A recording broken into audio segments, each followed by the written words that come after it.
नमस्कार विद्यार्थी मित्र, आपण इथे स्क्रीनवर बघू शकता Maharashtra nursing CET 2026 BSc nursing आणि जीएनएम साठी आपल्याला ही सीईटी देणे गरजेचे आहे।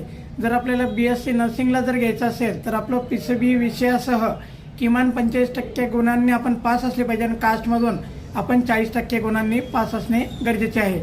यासाठी 12वी मध्ये आपला इंग्रजी विषय असला पाहिजे आणि अंतिम वर्षात शिकणारे उमेदवार देखील याला अर्ज करू शकतात। जर आपल्याला जीएनएमची सीईटी द्यायची असेल तर ही सीईटी द्यावं लागणार आहे, पण त्याच्यासाठी पीसीबी आणि इंग्रजी हे विषय घेऊन आपण पास झालेला असला पाहिजे। ठीक आहे, जर आपण अंतिम वर्षाचा असाल तरी आपण याला पात्र राहणार आहात। ओपन खुल्या प्रवर्गासाठी 1300 रुपये चलन आहे आणि कास्टसाठी 1000 रुपये चलन राहणार आहे। 24 फेब्रुवारी 2026 पर्यंत आपण याला अप्लाय करू शकता। याच प्रकारची माहिती मी माझ्या चॅनलवर देत असतो, त्यामुळे माझ्या चॅनलबरोबर बनवून राहा, सबस्क्राईब करा।